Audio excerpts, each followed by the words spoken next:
जय गणेश। विमेन आयुष्य ऑर्गेनाइजेशन के इस विशेष स्वास्थ्य सत्र में आप सभी का हृदय से स्वागत है। जैसे ही मार्च और अप्रैल का महीना आता है, हमारे आसपास का मौसम बहुत सुहावना हो जाता है। पेड़ पौधों पर नए फूल खिलते हैं और ठंड लगभग जा चुकी होती है। लेकिन क्या आपने अपने शरीर पर ध्यान दिया है? यही वो समय है जब सबसे ज़्यादा सर्दी, जुकाम, खांसी, एलर्जी और वायरल बुखार फैलता है।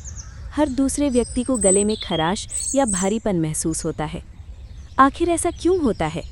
क्या ये सिर्फ मौसम का बदलाव है या इसके पीछे हमारे शरीर का कोई गहरा विज्ञान है? आयुर्वेद के महान ऋषि वाग्भट जी ने अष्टांग हृदयम में इसका बहुत ही सटीक और वैज्ञानिक कारण बताया है। वे कहते हैं, कफः चितो हि शिशिरे वसंते दिनकृत भासा हतः स्तनोति रोगांश्च वह्निम च कुरुते विषम।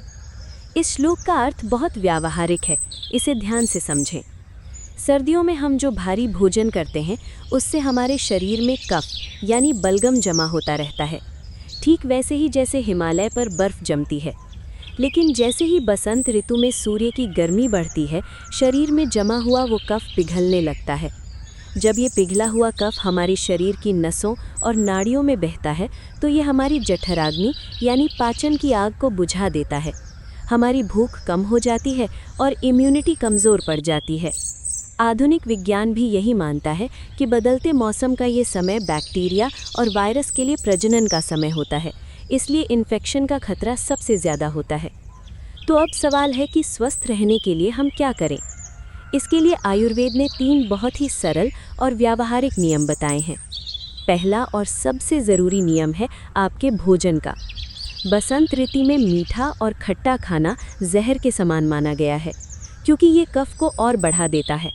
इस समय आपको कड़वा, तीखा और कसैला भोजन करना चाहिए। आप अपने आटे में बदलाव करें। जौ की जगह पुराने जौ और चने का आटा प्रयोग करें। जौ के अंदर शरीर से कफ और एक्स्ट्रा फैट को खुरचकर बाहर निकालने का गुण होता है। दालों में सबसे हल्की मूंग की दाल का सूप पिएं। और सबसे महत्वपूर्ण बात, इस मौसम का सबसे बड़ा रक्षक है शहद।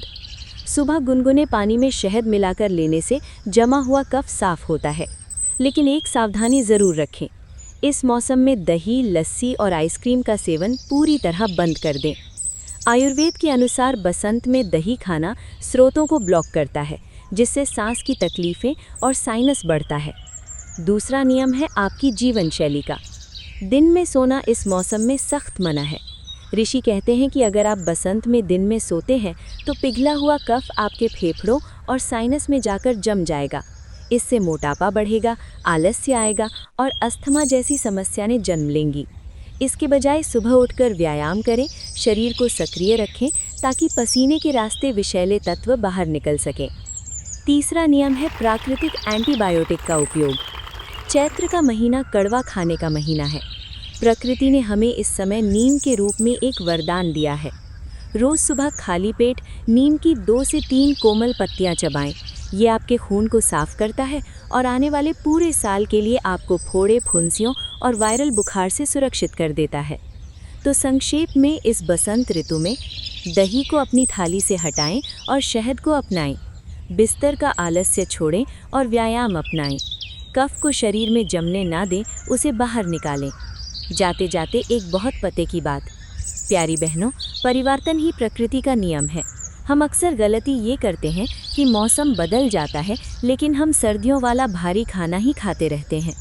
जैसे आपने अपने गर्म कपड़े अलमारी में रख दिए हैं, वैसे ही सर्दियों के भारी भोजन जैसे उड़द की दाल, परांठे और हलवे को भी कुछ समय के लिए त्याग दें। बसंत ऋतु का हल्का और सुपाच्य आहार अपनाएं। जब आप प्रकृति के साथ तालमेल बनाकर चलेंगी, तभी आप और आपका परिवार पूर्ण रूप से स्वस्थ रहेगा। विमेन आयुष्य ऑर्गेनाइजेशन सदैव आपके स्वस्थ और मंगलमय जीवन की कामना करता है। धन्यवाद।